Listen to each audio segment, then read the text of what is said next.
All right, Stokastic, here we go. It's your old pal Emac coming to you on a Saturday here. Had a little bit of a break last weekend. It was the All-Star break. I did not tune in at all, Chris. I was visiting family, and apparently the All-Star break's been saved. Did you have or the All-Star game? Did you have a chance to watch it? What are your takes now that they're cold? I actually did not watch any of it at all. I mean, the All-Star Saturday has been ruined, and the fact too that because the Olympics, it went on early, I just wasn't there at all, so didn't watch that. Didn't seem like I missed much either. Damian Lillard winning, coming off his Achilles, just feels both lame, and especially when guys like Trey Murphy didn't get invited. The dunk contest feels kind of dead, sad. The game itself on Sunday, or the games itself on Sunday, seemed like they were better from what people were saying. It's hard for me to get up. I appreciate Anthony Edwards trying his best to bring it back, but they kind of have to, for me, earn it over the course of a couple years if I'm going to really go out of my way to do that, especially with the family responsibilities we have on the weekend. So I didn't check it out, but I'm happy to hear that it went well. And the NBA is trying. They tried in the All-Star game, at least a couple guys did. And Adam Silver trying to stop tanking. The Athletic had a big piece that came out earlier today about him going out of his way with the GM call to make clear that they should only want to win, and that's going to be the only rewards they get. And I always appreciate effort, Emac. That's why we're here on a Saturday. We appreciate effort. That's right. We are team effort. Although that would be Team E. Green checkmark says this is the A team on Live Before Log. So of course it is. All right. Oh, I thought I was sharing the screen. Let me get that up there. 5 games tonight. One is already locked. That was the 5:00 game against Orlando at the Phoenix. I believe they're close to halftime when I looked. So that's not on our slate. We have a 7:00 game, 3 8:00 games, and then the 8:30 Sunday ABC game of the week. That is featuring Houston and New York. There will still be Saturday silliness because that always happens. It was a couple weeks ago. Booker came back out of nowhere or something. I think that was what happened to us 2 weeks ago when we did the show. It didn't impact the slate, but it was the surprise news that nobody really saw coming. So. Yeah, I think you're DMing me about that. I was like, I don't even know what you're talking about. I was like, oh, there's Booker. It's like, yeah, I didn't plan for him. He was a non-factor, not playing a lot of minutes. But anyway, so key injury news and notes that we are waiting on. Kyle Anderson and Walter Clayton.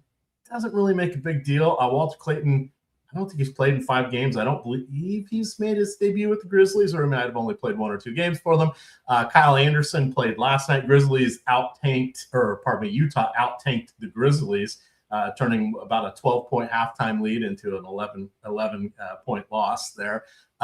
But we do know Ty Jerome and Scottie Pippen Jr. are available tonight. That's important because that's probably going to put the kibosh on some Cam Spencer minutes. Spencer, I think, played 20 or 23 off the bench, barely got a double-double by the skin of his teeth, but we're going to see some Democratic minutes here and socialist minutes there in the backcourt. Front court, a little still thinned out. Obviously, Jaren Jackson Jr. has been traded and very injuries. I'll let you take over for a second. Yeah. So Emac had warned that his dog and his wife would be coming back home, and he's closer to the front door now. So that's true. The injury report, Emac. Oh, there we go. We got a dog on screen. Calm dog? No. No, not so much. Dog show, though. My dog is over there on her bed, for what it's worth. Kitty being a good dog right now for this moment in time. But I think Emac was going to go through injury stuff. If we want to, though, we can quickly talk about some of the key notes on the slate, including the highest owned plays. I think we are going to go game by game at some point. But Tyrese Maxey going to be your mega chalk of the day. It looks like 62% expected ownership by Stokastic. Good matchup against the Pelicans. And yesterday we saw, combined Ryan Rollins and Kevin Porter Jr. both putting up over 40 fantasy points. And my sweet boy Ryan Rollins puts up over 50 in that spot. So Tyrese Maxey gets that matchup today on a back-to-back for the Pelicans. That's a big one. No Joel Embiid, another injury. And Emac, if you have the rest of your injury report, my dog is now misbehaving, Emac. I feel like your dog set a bad precedent. What are you doing? It's sort of the tag team here. New York's got a bunch of questionable players, but of their questionable players, none of them are really going to matter for our purposes. We do know Jalen Smith is playing. Of course, he could be fragile. The Chicago Bulls do play again tomorrow. Jalen Duren is back after his 1-game suspension, though Isaiah Stewart is still out. And then Davion Mitchell, doubtful with an illness because someone is always out for Miami. I think that hits everything there. Yeah, I didn't have the injury guys ready, so I just talked about Tyrese Maxey, and I think made great points along the way. And now Kitty's sitting next to me, so we're all doing great here today on a Saturday. Lovely. Well, it was Millie's birthday yesterday. She turned 1, so I'm sure Kitty's what about? You said she's 3 or 4 months older than my dog. So. Yeah, so she's 1 as of January, so she's like 1 in a couple months now. Excellent. All right. Well, I will get some of the stuff up here. I guess we should talk. We can kind of go by position here and go through these. Or would you prefer game by game, good sir? I'd go game by game if I were you. Let's go game by game. So let me make sure I'm sharing the tab. Got DraftKings up here. I'm going to put it on DK. I'm going over to the data hub here. Everything we have is now incorporated in the data hub. Look, boom bust tool. We've got optimal rates, ownership, everything in your one-stop shop. So you guys will definitely be pleased by that. That's been an undertaking that has been going on for about a month and a half here. Whole bunch of new tools that are dropping and will be dropping. But let's take a look here. We'll start off with Philly since they are the visiting team. We have a similar situation to what we had on Thursday in that Cade Cunningham and Tyrese Maxey are 2 of the guys at the top and not a lot else to spend up for. It was Cade Cunningham that thoroughly thrashed Maxey's score on Thursday. However, he's about 2/3 or 60% of the popularity Cunningham is of Maxey, whereas last Thursday he was about 1/4 of the popularity. So Maxey, of course, leading the league in minutes, 3rd in steals, top 5 in points, career bests across the board. He's kind of our starting point here. No Joel Embiid. He's suffered a shin issue or exacerbated a shin issue during the All-Star break. And no Paul George, who is suspended here. Maxey is kind of the first decision points. You can build lineups with both Maxey and Cunningham here. How do you feel about Maxey's popularity up at 60% on DraftKings? Yeah, it's a lot. I mean, I get it. My projection for Maxey is at 51.9, Stokastic, a more reasonable 50.7. Yeah, for Maxey, he's one of those players, and it's one thing in my data I don't penalize guys for, but he's actually been better overall this season, playing the entire sample size with Joel Embiid, with Paul George. He's been with those guys off the court. All year long, Maxey's averaged 1.25 fantasy points per minute. The usage as well at 29.2%. It gets more usage at 31.1% when you take Embiid and George off the court. But because he shoots a little bit less well, he's actually averaging 1.23 DK points per minute, which is not, a big gap, but it does speak to the fact that I think Maxey has not been quite as good getting kind of this full, all the opportunity in the world. But a spot against the Pelicans, I feel like is a situation where I don't want to be too light on it. Right now, I'm getting about 58% Maxey, the field 62. It's a lot of Maxey. I do think, in one of these slates, like paying up for Wemby could be a thing that works. Paying up for really anybody you want to, I suppose, could be a thing that works because the field is so heavily on Maxey. And like Emac mentioned, that worked out well the other day with Cade Cunningham, where everybody kind of paired up Jalen Johnson and Maxey together because they were in the same game. Instead, he just wanted to pay up for anybody else and ended up being Cade that ended up hitting. But I think for Maxey today, short slate, like I'm going to be with it. But I do think he's a little bit overowned to me at 62%. That's kind of where I'm at as well. I think I'll come in maybe half the field. If he settles down towards half the field, I'll probably come in at 35% and look to make some of those moves elsewhere there. So that is the thoughts on Maxey. Well, I'm sure we don't have the starting lineup yet, but we'll probably get it in 20 or so minutes. But the question then at the front court becomes, I think we want to play whomever the starter is between Andre Drummond and Adem Bona, and then the direct pivot away would be whomever is coming off the bench. Kelly Oubre Jr. looks decent on DraftKings. It is VJ Edgecombe, who actually looks better on FanDuel. I'll put those FanDuel things up there in a minute. But what else do you like as we move through the wings and getting into the front court there, where the I don't want to call them value plays. Let's call them fantasy point per dollar plays with Drummond and Bona. Yeah, I would say, with Drummond and versus Bona, I think you summed it up well. When you see 44% ownership for Drummond, it could certainly be a situation where Bona does take some minutes away. It feels like Drummond's role has been a little bit more secure lately when Embiid's been out, but I'm not sold that's always going to be the case.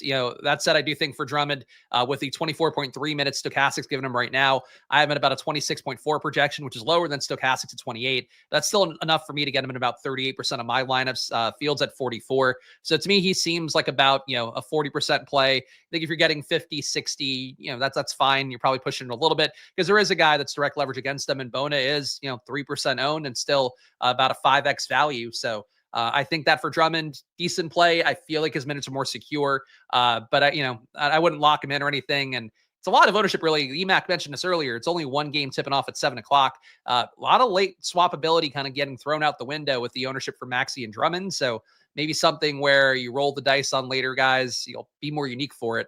But I think Oubre looks okay. Quentin Grimes looks okay. Edgecombe, the most appealing to me. I've got 27% of him in the fields at 14.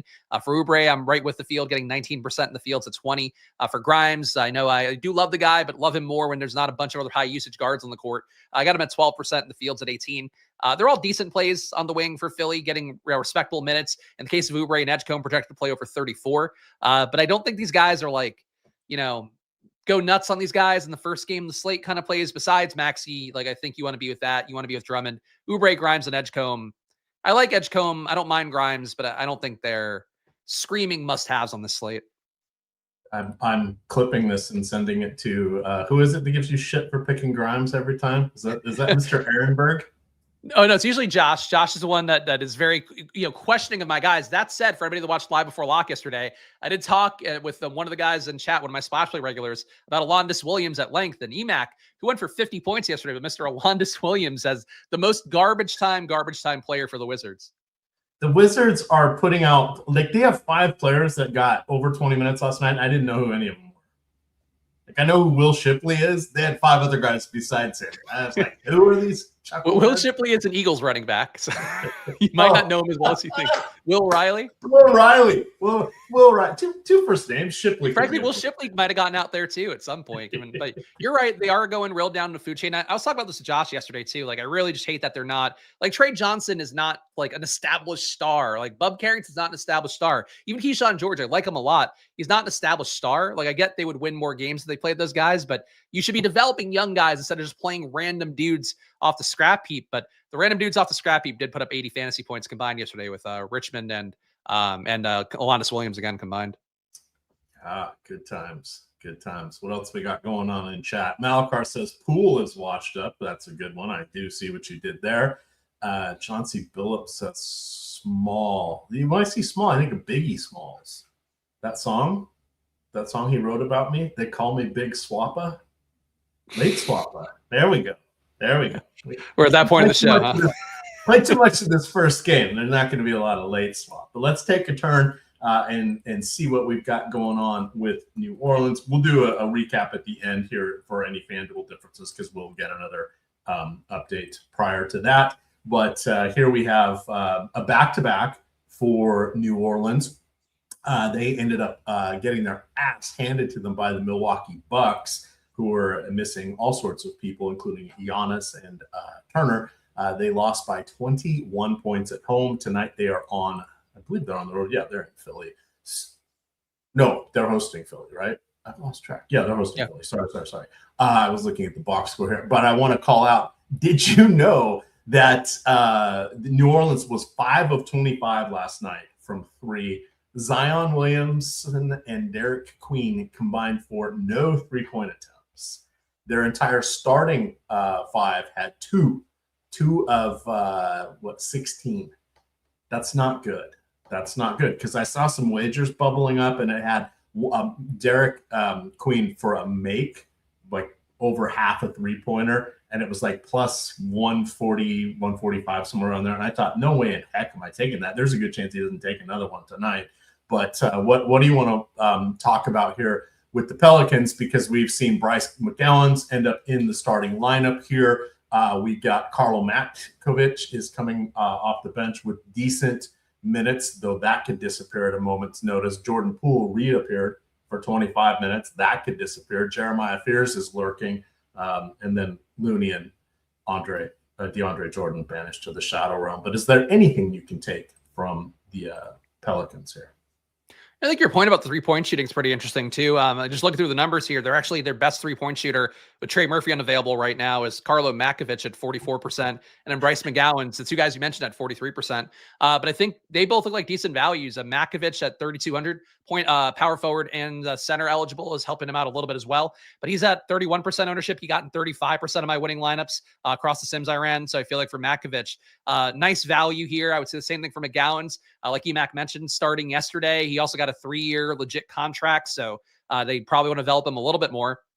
But today projected to play 28.6 minutes. Not a great fantasy producer on the year at just 0.7 fantasy points per minute. But they, like Emac mentioned, they do need shooting and, small sample size stuff. He's been 43.3% from 3, 60% true shooting overall. Free throw percentage maybe makes me think that might come back down to earth. But if he's playing just shy of 30 minutes at a game, he's got a shot to get going more here. But the Pelicans overall, I mean, really, all of these guys are playable. Derek Queen's at 42% ownership. I'm at 49. Makovich, like I mentioned, Fields at 31%. I got 35. Saddiq Bay, 30% play for the field. I'm at 39 there. His price tag, 6,700, just feels unnatural for Saddiq Bay. I know Emac has bashed Saddiq Bay, and now here he is, a highlight player on the slate. But yeah, like they're all playable. Jeremiah Fears, I think, looked better a little bit earlier when Stokastic gave him a few more minutes, but still at about 27.5. He looks worth about 37% ownership to me. Fields at 28. Even Jordan Poole, who's been terrible this year relative to Jordan Poole historically, shooting only 53% true shooting. He's at 30% owned. I'm getting 22. So this matchup is loaded on both sides, Emac. But tell me about why you love Saddiq Bay now. What did he teach you about DFS? All right, so Saddiq Bay actually got mentioned by me over there on Tails. If you guys are not aware, we have a whole nother website over here, Tails, that you get all sorts of information, sports wagering, pick'ems, free content, constant free content. We have over 200 contributors here, and they are putting out all sorts of goodness constantly. If you guys want to follow me, this is where all of my DFS content lives. Hey, 755 followers. Come on. Give me a pity follower, too, to get back up there. But break down all the usual stuff you guys like, tournament targets, discount dandies. Sometimes it's core building blocks here. But my call out somewhere in these 4 little blurbs was that Saddiq Bay is an interesting option. And while he finished January quite strong with 5 games of over 40 fantasy points, he's faltered somewhat in February. He did get 40 fantasy points last night. From a box course perspective, I think he kind of fits in that mold with Zion and with Derek Queen. They kind of just do a little bit of everything. And when the little bit of everything all comes together, that's when they make their foray into the 50 fantasy point plateau. Or order the 50 burger off the menu. 40 is in play for all 3 of those guys. But I do actually like Saddiq Bay. I believe I gave a mea culpa a couple times now that we've done the show. So 3rd time's the charm, Chris. 3rd time. Get this. I know, but you just dug your I referred to him poorly once. I said, friends don't let friends play Saddiq Bay. Well, you know what? Now friends encourage friends to play Saddiq Bay. There we go. That's true. It's just I want you to get there. I want you to be healthy emotionally and mentally with Saddiq Bay. But no, he's been rock solid. I mean, honestly, his numbers aren't like super elite or anything. 0.98 fantasy points per minute.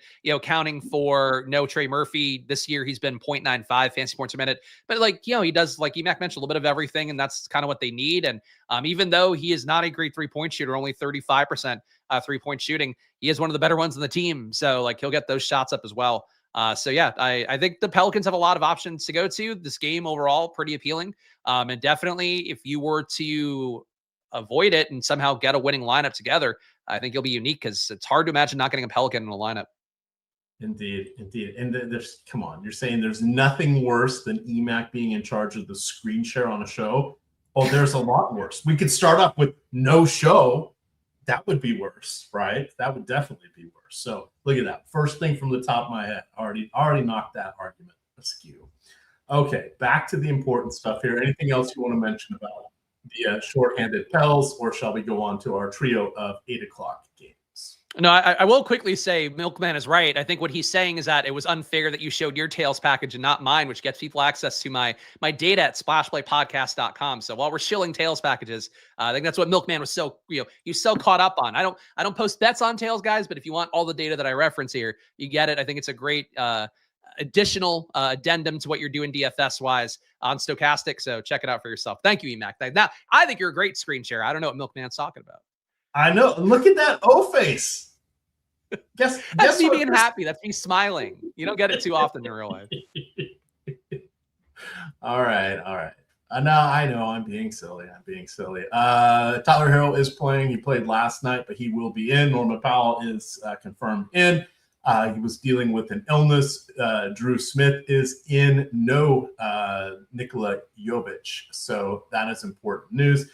We might as well go to that game. We've got Memphis on the back-to-back against Miami here. Miami 12-point home favorites. I'll get Memphis up on the screen, but I'm curious to see what you're thinking about with Memphis here as we look towards a somewhat crowded backfield. And I don't know that we can trust anything from their backcourt. I said backfield. I'm missing football. You got football in the brain today. Will Shipley, the backfield. You're missing the. I was reading this article and someone said, finally, the NFL offseason is beginning. I'm like, we just had the Super Bowl 2 weeks ago. What do you mean this finally?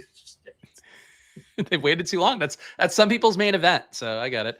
My main event is the Memphis Grizzlies pretty often lately. Actually, my real main event is Ty Jerome. But I will say for this slate here, the fact we had the point guards back in, getting Scottie Pippen, Cam Spencer still in, Walter Clayton Q tag right now, but he's currently in the data because he has a Q tag. It really does impact the point guard situation where Jerome, I'm willing to play him. Stokastic giving him 19 minutes. That minute ceiling, I don't know if it's going to get raised at any point because they don't really want to win. And Ty Jerome right now is playing winning basketball, putting up 1.65 fantasy points a minute, 69% true shooting, a very nice number for Ty Jerome, 40% from three, 85% from the free throw line, 54% from the floor. Yeah, 33% usage. I know I'm just saying a lot of percentage, guys, but like the point is Ty Jerome's going to go nuts. At a certain point, it probably does drop off just because I think the world of Ty Jerome. He won me a lot of money last year as the Cavs, a guard coming off the bench. And for this year at 5,800, he is expensive for a guy that's going to play probably 20 minutes. So the field's at 25% Ty Jerome. Because of my loyalty to him, I'm at 30. But it does feel like a pretty tough play to want to get to at any high volume at the very least. Omax played really well yesterday as a value, much like Javon Small. Javon Small iced today because of all the point guards being available. Omax, though, at 3,600 still. They need bigs at this point. Omax being a guy that benefits from no Santi Aldama in particular. Fields at 33%. I'm getting 46 of him.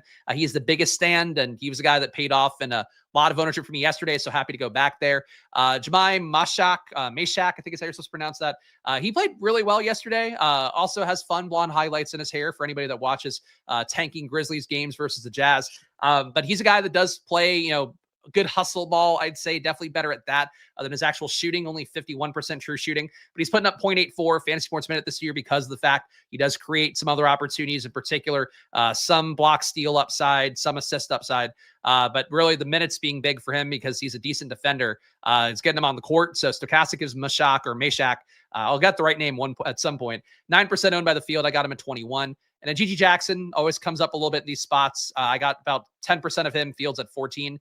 Not the biggest stands on these guys besides Omax, but Ty Jerome is going to be in about a third of my lineup. So, I like the Grizzlies Emac, but not as much as yesterday. I feel like yesterday they were like, you couldn't avoid him. Today, I think Omax is tough to avoid, but, he's still not going to make 50% of lineups plus. Yeah, and it worked out because we knew that Jerome and Pippen weren't playing because they're just going to play on one end of the back-to-back going down. So that at least made Spencer somewhat intriguing, even though we knew he was likely to come off the bench. It's just the new, I hate saying it, but the new meta for tanking is rolling out 10 deep with your rotations, and then just everybody gets 20 to 28 minutes, and it creates some problems if we don't know where that's going to pinpoint. Whereas tonight we can kind of consider it pinpointing towards the front court, which more or less our preference. Simone in chat was asking who do you think is going to play center tonight, since that is one of their weaker front court positions. We have Kyle Anderson listed there as the probable starter. He's questionable, as I mentioned. Wouldn't be a surprise to see him sit on this back-to-back as the tank is in full effect. I think they'll just go with a nominal 5. And it's not like they have to worry too much because there's no real tall guys or tall and big at the same time guys for that I would think they need to worry about between Adebayo and Khalil Ware. So my guess is they play 5 out basically. Yeah, I mean, it was yesterday. It was Kyle Anderson backing up Lovering when he was unavailable. Somebody in chat pointed it out, but I believe Lovering's 10-day deal ended, so he shouldn't be available today. Right. So it should be Kyle Anderson getting most of the minutes, but you'll go into Omax. Yeah, if he plays. If not, Prosper, Hendricks. You could slide Gigi Jackson down there, I guess. It just doesn't matter at this point. It's the Grizzlies. They don't care. All right. Anything else from the Grizz, or would you like to bring the Heat? Yeah, I mean, the Heat's going to be a fast one for me because I got like nothing here. It's a nice implied total for the Heat, 124 implied points. But I would say for the Heat overall, the big issue is that they've got all the guys in. We talked about it yesterday in Live Before Lock, but Bam Adebayo being 9,200 yesterday was baffling when you're getting Hero in, especially. He hasn't played that well. I mean, honestly, he's rounded out a little bit better at 1.2. You have Fan Sports Minute, but Khalil Ware's still at 1.23. Not that they're the same player or anything, but like, I just don't think Bam's been that awesome at 8,900. I just don't see that being a play I can get to very much. Fields at 11%. I got barely any. Norm Powell's the one Heat player I got more than the field of. I got 9% of him. Fields at 6, but I think that's mostly because he's shooting guard, small forward, and 7,100, and he's one of those guys who could fit in pretty well with that price tag and a decent projection at about 31. But even that, he's not a great value. So for the Heat, to me, despite that good total, despite good matchup against a Memphis team that does not want to win, the Heat are one of those teams that actively wants to win every game, and they've actually come out recently against tanking more than most other teams have. I think the Heat, tournament plays for sure. If something goes off here, it wouldn't be a shocker, but you just don't have big minutes. You have a lot of guys that get shots up, and the only guys missing now are like Nikola Jovic tiers. It's not guys that are that important. All right, for those of you that are not watching and you're listening, that's perfectly fine. Having us in the background as you're playing around with the tools. I did drop a FanDuel contest. I'm giving away 1 free month of NBA All Access. If you win this FanDuel contest that I just linked, it's a 100-man. It's got to fill the run. It's a $2 100-man. There are 55 spots left. If you win with the Stokastic avatar and tweet at me with your screenshot showing that avatar, I'll get you a month of NBA Sims All Access. Pretty good deal. For those of you looking for deals, we also have promo code PROP75 that is giving you the opportunity to get any Stokastic prop package or any odd shopper package, 75% off there with promo code PROP. So check that out. All right, let's put that away and let's go back to that. And anything else from the Heat? Nobody in double-digit popularity. Yeah, I mean, again, I think a tournament option coming from here wouldn't be a shocker, but in terms of guys I'd expect to play well, in terms of guys I'd project to play particularly well, I just don't see any of them being Heat players. So, to me, they're mostly a stay away. But, on a team being unowned mostly on a 5-game slate where they have, I believe, the highest implied total, if not one of them, there's something there, just nothing that actually looks good based on the way we play DFS. Yeah, this is going to happen. This is how it goes sometimes. Nothing really appealing. But what if Coach Spoelstra decides to condense his rotation somewhat? Well, then some of these guys might look better. But hard to count on that, especially now that Hero is back. Let's move over to Sacramento and San Antonio. San Antonio did play last night. Looking at Sacramento here, they are another team that is unabashedly losing. They are on a 15-game losing streak. They have won 4 of their last 26 games. They own their own likely lottery pick here, so they are punting in a big way. Malik Monk was on the shelf. He's now available. You saw DeMar DeRozan and Russell Westbrook start, but hardly get any minutes in their last game. We know that Zach Attack is out along with Sabonis for the remainder of the season with so preventative, but surgeries to take care of some other issues here. The tank is in. They're going to play 10 players, and there is no rhyme or reason of what looks good, except for Maxim Reynaud, who is their last solid center with Sabonis out, and then surprise youngster Dylan Cardwell also out for about a month or 3 weeks, at least another 3 weeks with this sprained ankle. But what do you like here from the Kings? Nothing is trustworthy, but what do you like as some potential punts here? Is it a Carter? Is it a Neek Clifford? What do you got?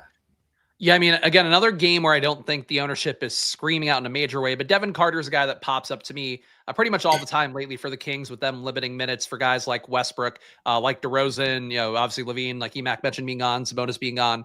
That all helps out. Carter, though, the issue for him is that he's not playing blowout run necessarily. Like, if the game is super out of hand, he might play, but if the game is like close, he's one of the guys they will take out sometimes, or I would say pretty frequently in the fourth quarter. That does spook you a little bit. For Devin Carter, though, his numbers jump out for one big reason. He's putting up 0.93 fantasy points a minute, and that's on 47% true shooting, including only 17% from three, 37.4% from the floor. That's going to get better for a guy that's got 24% usage and has pretty much all the opportunity in the world.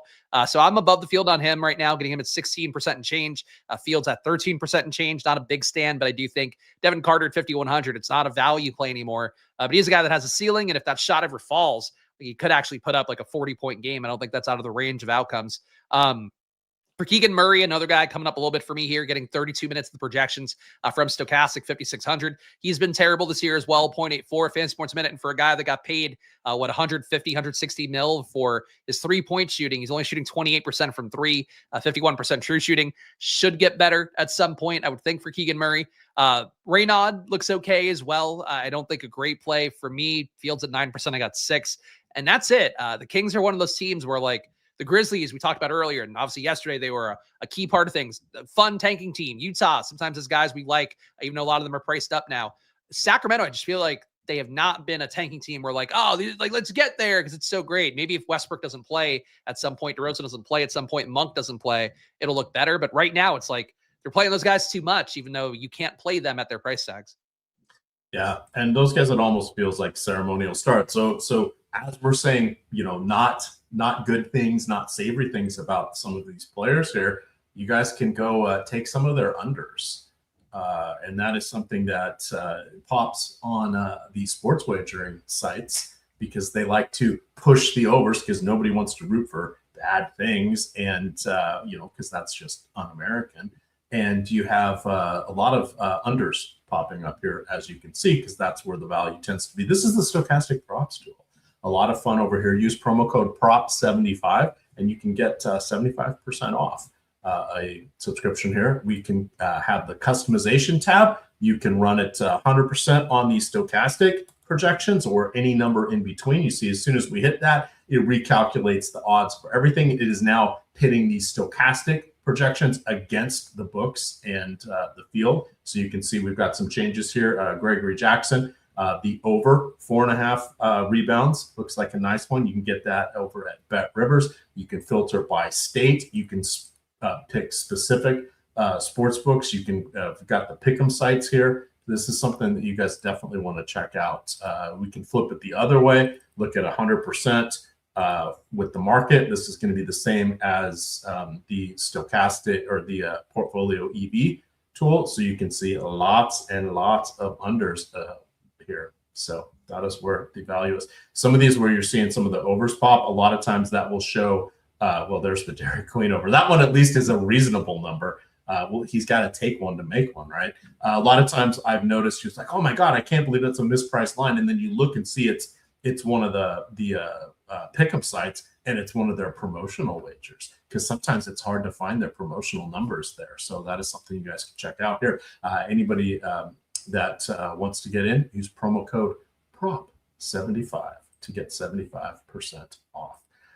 Turning our attention to the other side here, someone was asking in chat, why is Victor Wembanyama projected for under 50 fantasy points? Just barely under. And the answer was, to their point, yes, it's playing time. It's blowout risk here. Last I looked, I don't have that screen. I've got that screen up somewhere. But San Antonio is 18-point home favorites. 18-point home favorites. They are not going to be risking Victor Wembanyama on a back-to-back. But wait, wasn't it only a few games ago that we saw him put up 25 NBA points in something like 23 minutes or something ridiculous like that? On a slate of this size with not a lot of premium pay up top end options, that could be a difference maker. And there's enough value to offset the premium we are paying on his salary. Is that a path you would consider taking, Chris? The Victor Wembanyama coming in at the 15 to 20% of lineups. Yeah, I'm getting 2x right now in Wemby, which I feel pretty good about for the reasons you mentioned. Mostly, like, again, same thing that we talked about in the beginning with Tyrese Maxey. The ownership's going to be really high. I still think Maxey in this matchup, like, again, knowing what I saw yesterday with the Bucks and how, in particular, Rollins got pretty much whatever he wanted versus that Pelicans defense, you're going to get a better version of that with Tyrese Maxey. It hurts me to say that about my boy Ryan Rollins, but yes, Tyrese Maxey's better than him. But that said, the field's going to be so heavy on Tyrese Maxey. To see Wemby be 17% owned. He's not a great projection play. You know, he is an under 50 projection. I am actually a little bit lower than Stokastic. I'm at 49.2. They're at 49.6. But the fact that he's 50 plus or not doesn't really matter. He's one of the highest projected guys in the slate. So if you're looking for a ceiling that can beat out Maxey, or even a guy that if you have the value around you, maybe can pair with Maxey, that's Wemby. So going against the Kings team too, that is not very good, is going to miss a lot of shots. Wemby, I feel like hasn't pushed for that quadruple double in a while. The assist, not really being there is probably part of that. But like a triple double with blocks is, I think, not an insane thing for Wemby in this kind of spot. So I want to be with that ceiling. I'm getting him again right now across my lineups. I'm going to put in probably about 35%. Field 17. I feel good about being 2x field on Wemby. Where are you on Wemby, Mac? Is he a guy that you're prioritizing relative to Maxey, or you're just kind of getting where you go? Yeah, I think I'll be a little bit above the field, and I want to call it for chat. Yes, I'm sorry, he's not on a back-to-back. I was traveling, so I missed it. I missed Friday's slate. So to me, it felt like a back-to-back because the last time I played, Victor Wembanyama played. So my apologies. This is an island game. The Spurs play again on Monday. But point being, you are putting a lot of faith in things breaking correctly for Wembanyama. Now, he's the guy that could absolutely do it because, hey, maybe he only gets 20 points in his 20 minutes, but he gets 5 blocks and 3 steals. So that's the kind of upside. So I think I'll have a little bit more of him on FanDuel. The minutes kind of make me a little nervous about a double-double happening for the bonus points there, and you don't get quite the same bump for blocks and steals on DraftKings. So I like him a little bit better on FanDuel, but I want to be above the field on him. Comparing him to Maxey, I'll still have more Maxey. Yeah, I'm with you on that. I mean, look, I'm happy to get Wemby again. 33% feels like a big enough stand. I think if you had 25, you're still up a good amount on what the field should be. But yeah, like anytime you see a player like Wemby and the field's so heavy on another player that's a pay up option, it's just, that's like game theory kind of 101 for DFS, just taking a shot on that guy, at least with the field. Yeah, and there's a few more hurdles for Wembanyama to clear, and especially with a long season ahead and a long postseason run, minutes are our biggest concern for him. All right, we got one more 8 o'clock game. There's about 17 spots left in that FanDuel contest that I dropped. A reminder, you do have to have the Stokastic avatar showing, and you got to tweet at me with that visible with your win, and I will get you 1 month of NBA premium if you win that specific contest. We have Mr. Cade Cunningham here. Field is there with us. He's not a hidden gem like he was on Thursday, and Jalen Duren is back serving his suspension. He should be well rested after the All-Star break and then getting another game off for his on-court transgressions. What do you like here for the Pistons? Yeah, Cade, I know people in the chat asking about Cade versus Wemby versus Maxey. I mean, one thing that, Cade and Maxey have together, besides being point guards, is that they're going to be owned both a lot. I mean, Cade's coming up 45.5% here. It's a really big number for Cade. Not versus the Bulls is obviously one of the better ones you're going to get, and their implied total for the Pistons today at 123 implied points. It's a nice total to have, about as high as the Heat are today, as one of the tops on the slate. I just feel like with Cade and Maxey, it really kind of like what we talked about with Wemby, it highlights how low owned Wemby is. And I just don't have Cade as well projected as Stokastic does. I mean, Stokastic has him at 52.4. That's going to make him come up a little bit more. But I still have Cade in about a third of my lineup. So to me, the priority order would be Maxey. Then I have Wemby a little bit more than Cade. And then Cade, a little bit less, but close enough where I think that's pretty much break even. But I'll be under on Cade and I'll be over on Wemby. And I think that to me feels right. Like they have similar, in my opinion, ranges of outcomes Wemby and Cade do. And they both serve as pivots or additions to Maxey. A little bit more of a tough roster squeeze, I guess, with Cade and Maxey playing the same position. But I think Cade's ownership is fair. I just don't know that I want to get quite that much. Where are you with Cade? I want to push it. I think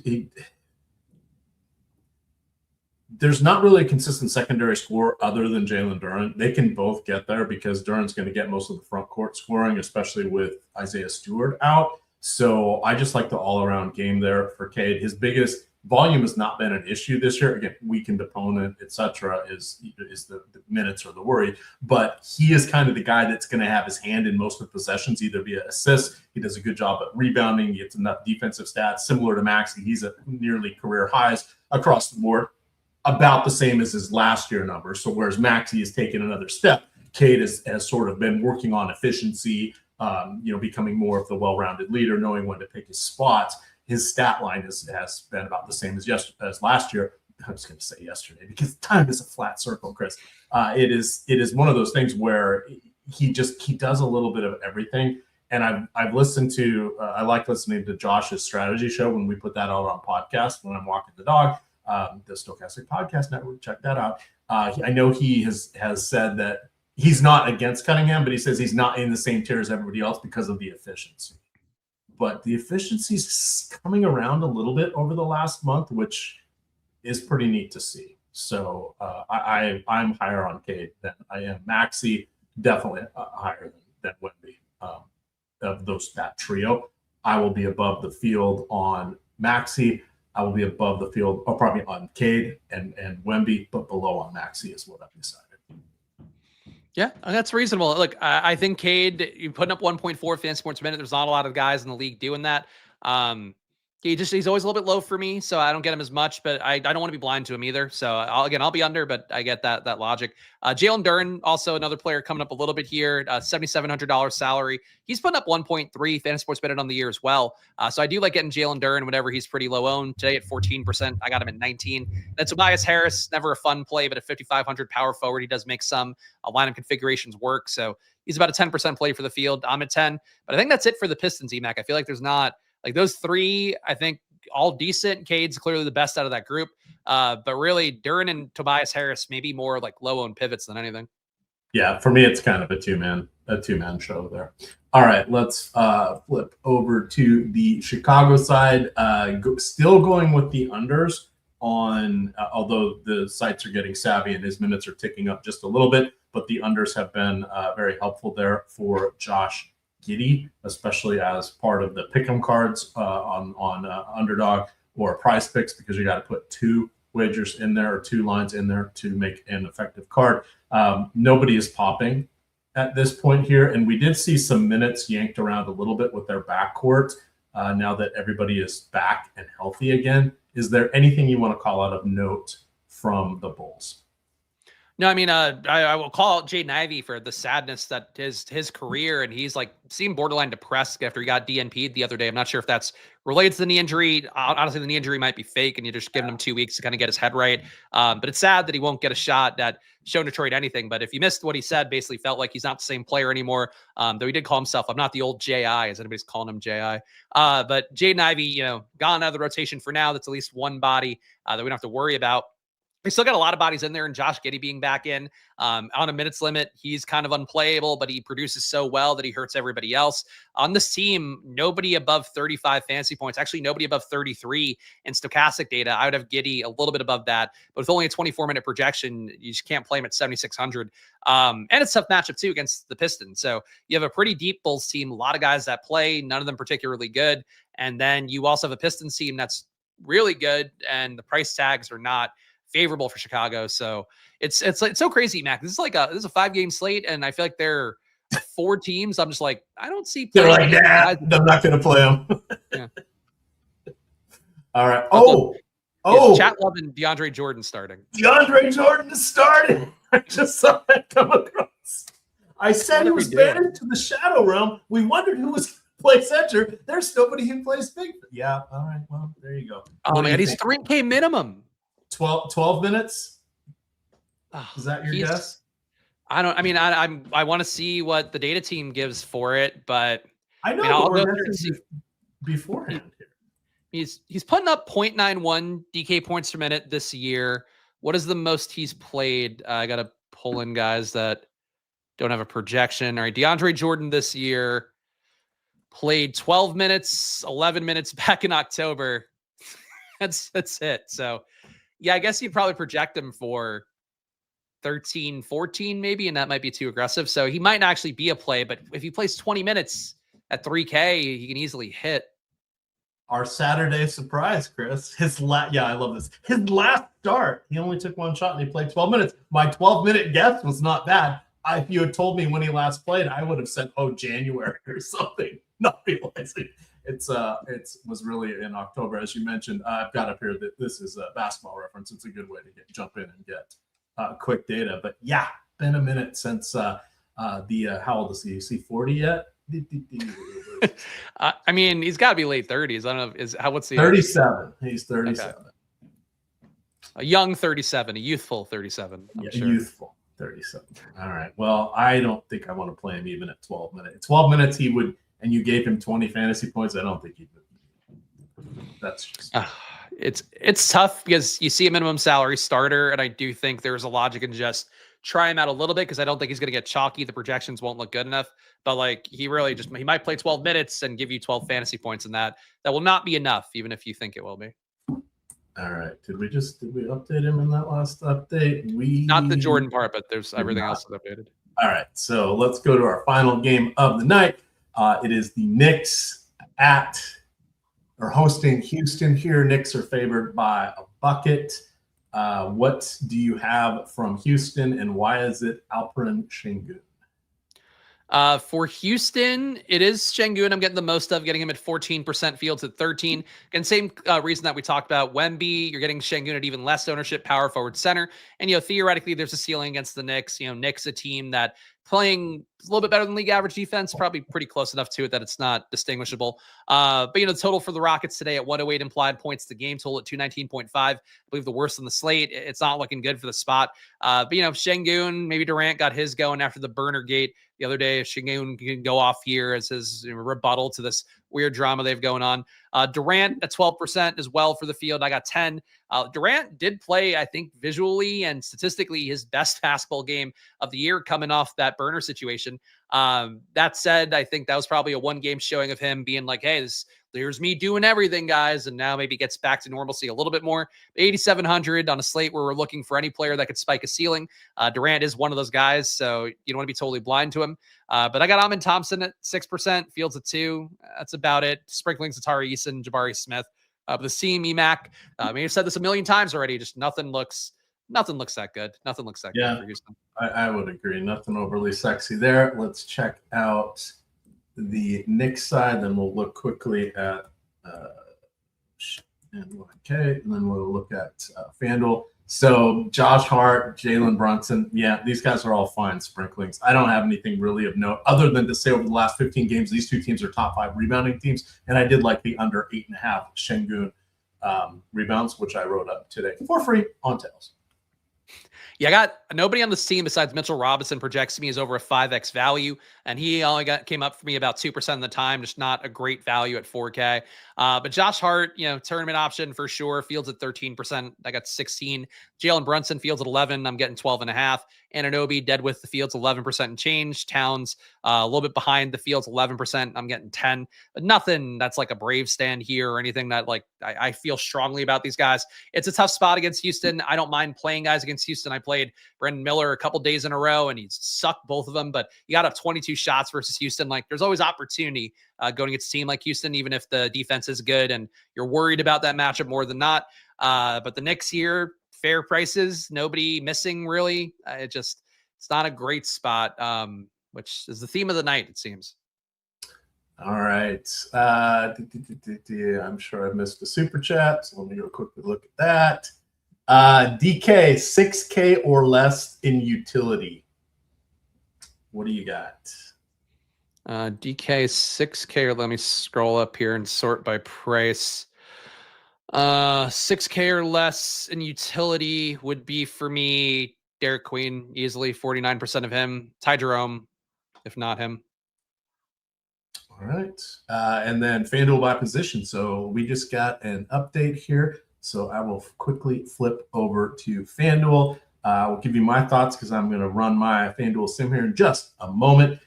So, wow, VJ Edgecombe is point guard eligible. That is interesting. I would say Devin Carter is your value play. I like Cade Cunningham a tick over Maxey. I'm just going to do these real quick, Chris. If you hate anything at the end, you can countermand me. Quentin Grimes. I mean, I know Spags doesn't like him, but we can see that he's a little bit popular tonight as his Edgecombe. Wow. It's really a party of two on there at shooting guard. God, nothing looks exciting. Fears off the bench. Amen Thompson's steals and blocks are worth 3 apiece. That would be the selling point for them. On FanDuel, there's Saddiq Bay. I think Chris and I can coalesce behind that one. I'm not against Josh Hart. As we get to power forward here, you got the three of the 4 power forwards in New Orleans. I'm good with that. And at center here, salt to taste.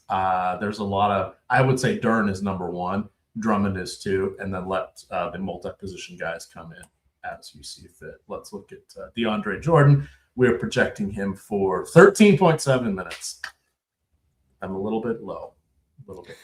Yeah, I'm uploading everything right now and making sure that I push where it has to go. For DeAndre Jordan, 13 minutes would give me for him a 13.4 projection. So I'm going to run a sim. I'll see if he comes up at all. I still think there's something just taking 5 to 10% of him and being willing to burn that lineup on fire because he's the only minimum salary player that's like playable. So, and he's starting. I think it should benefit. Chat saying like it might help out Makovich. I don't think it's going to help Makovich to get less minutes, but he still might play a similar range of minutes. Stokastic giving Makovich 21 still at 3,200. I think Makovich still playable, but like if he's going to be owned at at a similar rate. They can just take a shot on DeAndre Jordan a little bit and hope that maybe it hits. All right. Let me know when you've got your lineups in because we've got a FanDuel specific question. But in the meantime, we can see here, I'm going to put some ceiling caps on some of my FanDuel guys. I'm building out 150. I said I was going to come in under the field for Maxey, so we'll go 40% for him. Let's go 50 there. I don't want more than 45% of Carter. Let's see. I said I liked to be above Cunningham, but let's make that a definitive stand. Yeesh, Pell Larson. That's a name I didn't hear us say today. I want to match the field at best. And Wemby, that was the other guy. So let's go to Wemby. Oh, I only have him on 3%. Let's put him up to 20. See if that pops him. All right, let's go 35 on the ROI boost. That gets him to 26.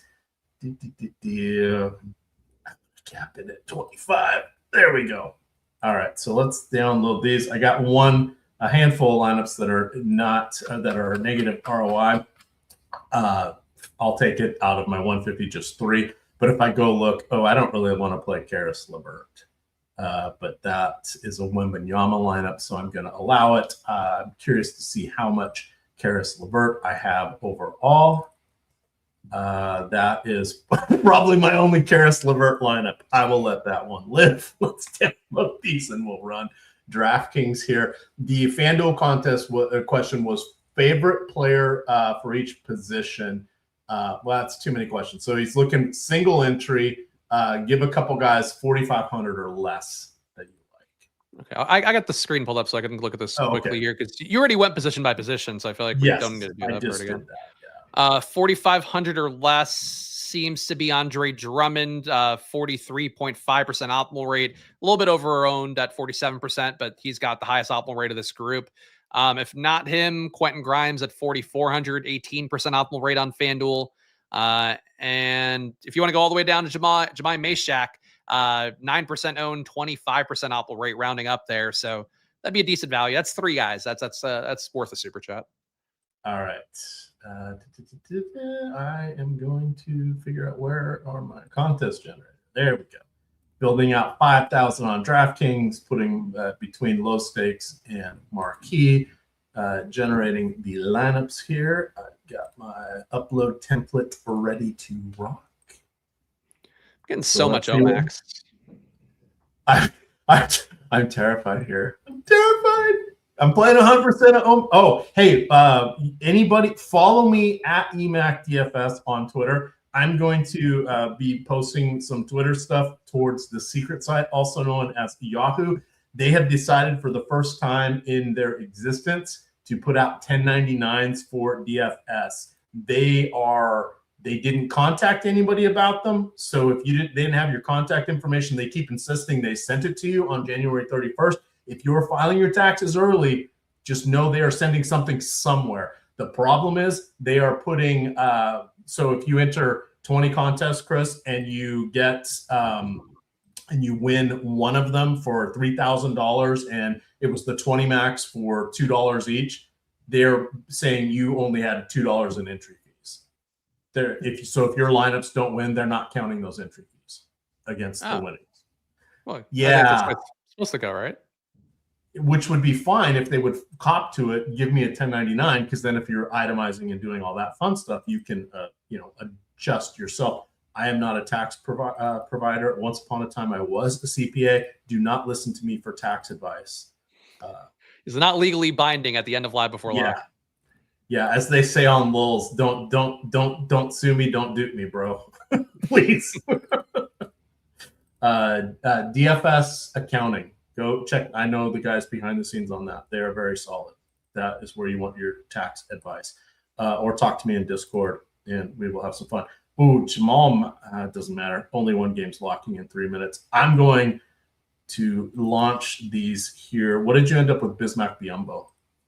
Or pardon, Saddiq Bay. God, where did that come from? What are you talking about? Saddiq Bay played at one point, right? For the Hornets, the Pelicans, somebody? for Saddiq, I don't think he was ever on the Pelicans. I might be missing a stop because he has been there. He definitely was on the Hornets, though. Saddiq Bay, I got at 43%. So I'm above the field by a decent amount. The field's at 29. So Saddiq Bay has always been a guy I'm getting a little bit above the field as long as the price tag's not too crazy. So I'm used to that. All right, why don't we get this uploaded? Fingers crossed we got everything. So you're gonna need another chat. There we go. That's going to give me time to let you know. Promo code 75 gets you 75% off an Odd Shopper package, which is also Portfolio EV, or the Stokastic NBA props package. Who are you terrified of not having enough of tonight? It's hard to say. It's hard to say that on the 5-gamer. Yeah, I mean, Cade's the one I'm low on Cade. I only got 11% of Cade. Fields at 43. Can make the case I should boost them, and maybe I will. I still like boosting guys lately. I feel like I've been playing. My data's been playing well enough with the Sims that I feel good about things. Yeah, Cade right now I'm low on, and I'm up on Wemby. So with the field on Maxey, up on Wemby, low on Cade. It's a little spooky, but Cade to me seems a little bit overowned today. All right, so up here I've got the Stokastic props tool here, 75% off, so super cheap at the moment. You can filter by game if you want to do a same game parlay. You can also change their minutes and other rates here as well, because we give you all the good stuff here. This is the Josh Engelman favorite tool. I trust our data team, so I will just accept what they have done. But this is a quick way to look at some of the more intriguing plays for a same game parlay, even if obviously the best lines are at different books, but it gives you a reference point knowing that the synthetic hold is higher on an SGP than regular parlays, just because we are all donks and we will pay for it. But be smart. This is a good way to see what's going on over there. Sports wagering, Chris. Apparently it's a thing today. Yeah, well, I mean, if prediction markets don't eat them all because they can just do whatever they want. There's no laws for them. There, You know, trade, I will say, I was, we're going to get a little political here for just a second. I noticed, and I didn't read anything, but all of the pick'em sites are now available once again in Florida. I am assuming that is because there was no one left at, what did you say? What is it? The CB whatever. There's no one left to prosecute anybody for doing anything incorrectly. Oh, yeah. They probably have another 3 years of that. So, hey, by then they're going to be so entrenched in everything. Why not do whatever you want? There are no rules anymore. That's what people are saying in California too with the prediction markets, and it's like, oh, you're crossing the tribes there, and like that's not great. In Florida, same thing, crossing the tribes, which the Seminoles are not fond of this. No, you do not. You take their money away. I was watching the show Banshee recently, which nobody out there is going to have watched, but it's like really good. Banshee is great. Oh, you watched it? It's so fantastic. I did not know. I thought it was just like a horror show or something because of the name, and I was like, oh my god, this is one of the best shows I've ever watched. Yeah, Kai Proctor is very. Do you love him? Do you hate him? Do you love him in certain moments when he does the right thing, but only when it benefits him? Awesome. He's a great bad guy. But Hood though is like one of my favorite good guys. Like to be Homelander on The Boys. But he's really a bad guy because he's not. Yeah. Spoiler. It's a great show. But you learn that. It's so funny. I did not know you were a Banshee guy. It's funny. It's such a horny show too because it was like on Cinemax at that point. But then it stops like being that and it just becomes like one of the best like thriller kind of shows in a while. So great show. Yeah, it's a good one. I mean, it's one is going to last for 50 or whatever episodes. That's always a challenge of shows these days. You never know when they're going to disappear. Yeah, people know. At least if you guys in chat know. And if you don't know, HBO Max, watch it. Good show. If you like, especially if you like I do, one guy beating up hundreds of guys. That's classic John Wick style. Banshee does that pretty well. It is surprisingly gory. Like when they beat up when the two brothers fight. Yeah, that was. Yeah. Oh, and who's their friend that comes in from out of town? The semi-androgynous. I can't think of his name. Oh, he's also great in Warrior. That's another show made by the Banshee creator. But I forget the character's name. But yeah, I can't think of his character's name. But he is like he shows up and you're like, oh my god, this guy's hilarious. Well, or this person is hilarious. So, yeah, it's a good show.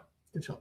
All right. We are going to sign off. You guys can follow Chris at Splash Play. Do your spiel. I won't do it justice. Oh, yeah.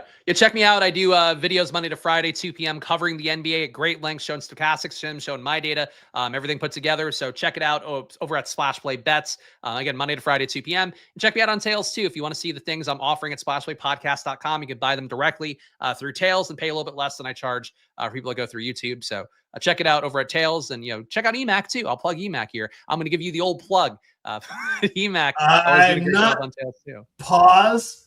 Phrasing, and with that, gamers, we're gonna get on out of here. Good luck.